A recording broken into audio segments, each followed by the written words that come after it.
You know who needs to do some soul searching? Bobby Kotick. He does. That man is. Mendachi. I'm gonna let you take point on this, my guy. Give us Oh, the thank fuck. Yeah, give us the Activision Blizzard updates. So, for those unfamiliar with me, I've been a guest on Next to Nothing twice this year. First time after reaching affiliate on my Twitch channel shortly after that. And I'm a variety streamer, podcast host over at Podcast for Two People.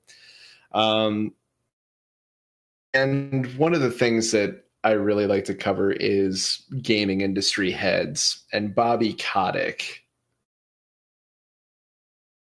has never escaped my Sauron-like gaze while he's been affiliated with Activision Blizzard, which he really started to pop off in 2009 because he's got some really hot takes on how to handle business. So all that dumb shit aside, I'm your new co-host, and I'm really stoked to be with these guys and promise to always bring you the news and what matters the most to you. Look out for you as a friend and a fellow consumer in this totally batshit industry that changes in front of us every day. What hasn't been changing in a while, though, is everything going on at Blizzard. The only thing that's really been changing every day is their stock prices in a very downward trend. So what we're going to talk about today is the fact that Activision Blizzard and their suit going on against them from California's DFEH is they've been now federally sued by the grand old US of A. Alongside that, Bobby Kotick has been issued a subpoena. So what I'd like to talk to you about is why that may be. Obviously, the DFEH had investigated them in lieu of allegations of sexual harassment and quotable frat boy culture. Obviously, that is absolutely disgusting. There's been more than enough substantiated evidence for the claims, including but not limited to the tragic last words of a former employee committing suicide after this same culture pushed her to the breaking point. And what could possibly be the next step? Well, of course, it's being sued by the federal government, of course, as well as so far one of Blizzard Activision's shareholders. And it's that person who alleges that with the mishandling of business through their culture, that they have affected their business model, which is, of course, in a tight relationship to the worth of said stocks, which have begun to drop steadily since the news initially broke. Today, they actually dropped an additional 4 points, and that was as of 5 p.m. They're currently worth a little over $70, and we've seen a downward trend since. That could be because of the federal lawsuit, or the fact that Chief Executive Bobby Kotick has also been issued a subpoena. And this beady-eyed little fuck has been known for his controversial business models in the past, other than his general unlikability. For those of you that don't know who I'm talking about, Google him. Check his Wikipedia, read some articles, and of course, check out his dating profiles, of which there are many. This slimy goblin wearing a merkin on his head has his fingers in more than a very few very well-known kind of corporate pies, as it were.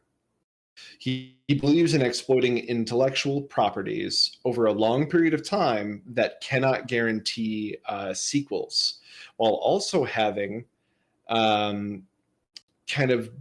while being understood as a joke to the interviewer, quoted that if it were up to him, he would continue to hike up prices on games coming out of Activision Blizzard. He's the man behind Call of Duty, or, I guess was, but he's chief executive still. Can I get a show of hands as to how many of you believe that Call of Duty is worth $60 anymore?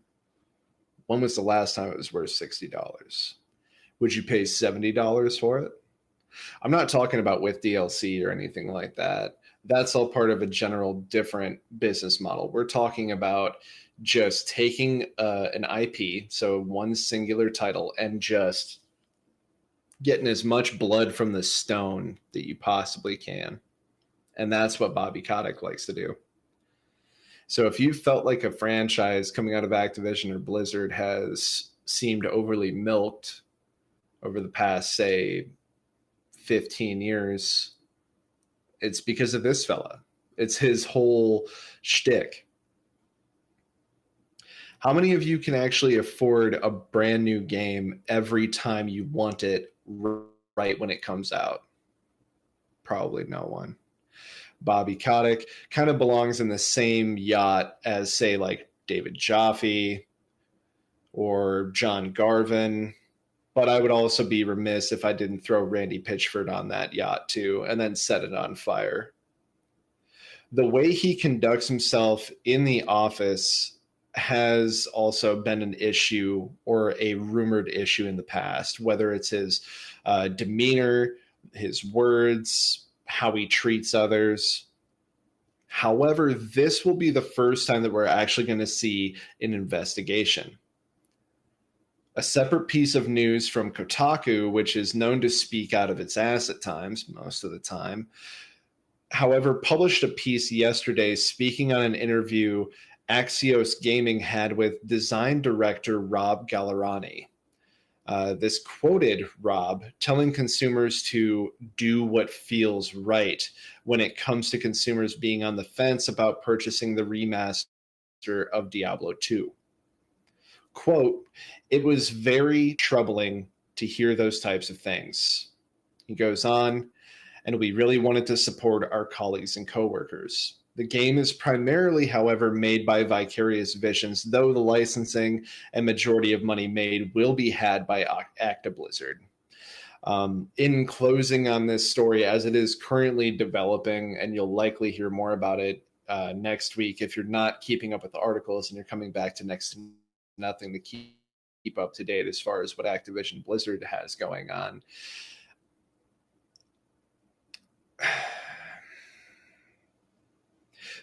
This company is so knee deep in the shit and has been since this broke out, rightfully so.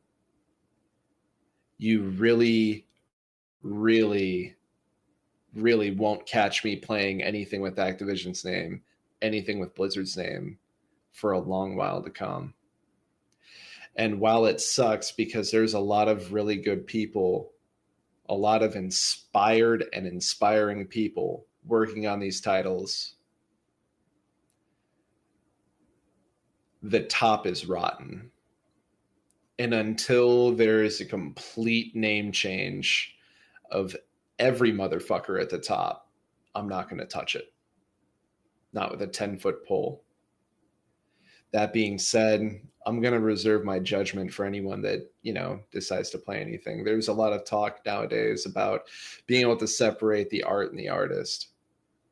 I have a lot of great memories with Diablo and with Overwatch. Overwatch is one of the first things that me and my fiance connected on, and it has a very special place in my heart. Same thing with World of Warcraft.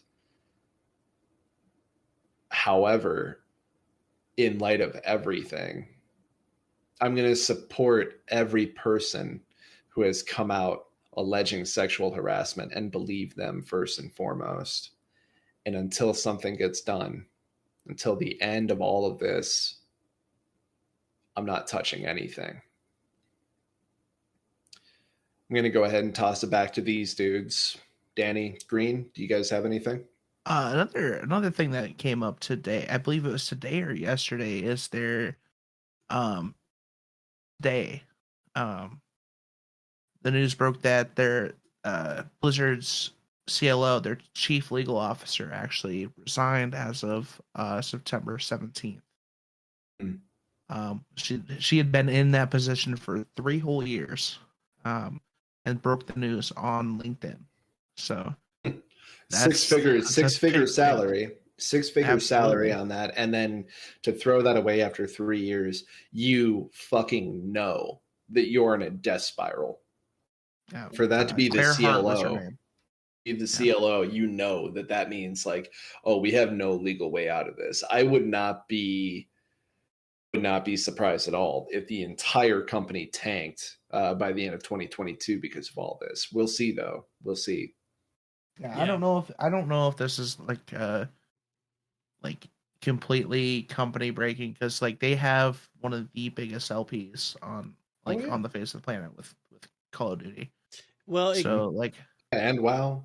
It depends. WoW has been dying though. It depends Slowly, on but- what the SEC was, it the SEC, the Securities Exchange Commission. I think they're the Yes. ones who are doing the investigation right now. Yes. Do and decide. Because like you said, that's the federal government. That's like the big boys. They're the ones that can really slap on like the multi-million-dollar fines and stuff. Yeah. So it depends on what happens to that with them. Another big concern, I mean, one of those things, you know, you mentioned a lot of the things that Bobby Kotick is known for. One of the things that you didn't mention was that he was also named one of the most overpaid executives in the country. Yes. Also, side note, his name was found in Epstein's little black book, by the way. Yeah, he's got ties to Kraft, to Coca-Cola, man, you name it, and he's somewhere in there. Yeah. Meanwhile, he's covering a lot of that shit up by being a massive philanthropist. Just last year, Philanthropist. We'll put quotes yes, on that. yes, he had donated $1 million to a college for African Americans. Said that he would match a grand total of up to, I think it was an additional $1 million donated by employees at Blizzard.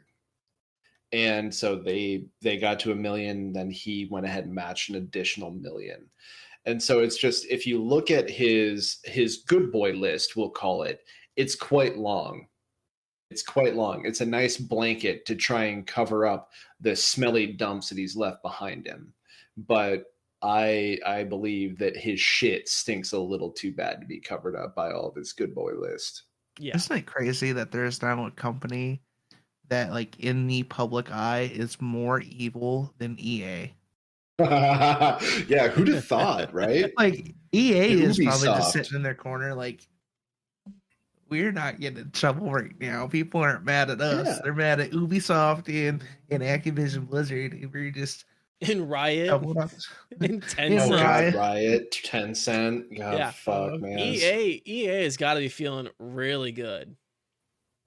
You're right. and Like the I mean, PR wise. the only thing in EA's eyes that I like, or in my eyes, that EA is even like worth like even touching for is Battlefield and Apex. So Yeah. like even then, like they're not my go-to studio. So Yeah. it's crazy. It's crazy. Yeah. It just gets more nuts every day. It's like we stumbled down the rabbit hole months ago, and I'm not even sure if we've actually stepped foot into Wonderland, or if we're still falling. Like, it's just mind-boggling. Yeah, it is very wacky and weird. Like, I don't know. It's going to be interesting to see what the company structure looks like when all of this is said and done, and what the products are going to be like, right? Because like, products are these are creative products, you know, as well as technical ones, and they kind of require, they're like the sum of the people who work on them, right? People like to be like, you know, George Lucas made Star Wars, right? People, you know, but really in reality, it was George Lucas and the artists, the set designers, and like all of these people who came to create like all those iconic things for Star Wars. Lucasfilm? What was that? Lucasfilm? Lucasfilm, yeah. Right. So if you were to like take away those, if you were to take away those people in Lucasfilm, right? It would be a fundamentally different product, and it's going to be the same thing with Activision Blizzard. So yeah. One thing that I would add to what you just said too, Danny, is something to keep in mind too, is that pretty much everything that George Lucas did with Star Wars is a sci-fi take on Akira Kurosawa's films. Yeah. Whether we're talking about Seven Samurai or Hidden Fortress or whatever. And I think that we can actually say, oddly enough, this same exact thing with Blizzard, where they will wait for a fundamentally like game changer as far as like, you know, whether it's a mechanic or a game itself, a new IP from a different company. And they have been for decades copying them. And so I would like to think, and this is kind of like my burn it all to ashes mentality. Like I am filled with piss and vinegar, honestly. But Blizzard's legacy will be that when they're gone, the people that actually made that inspiring work will be behind to build something actually worth remembering. Yeah.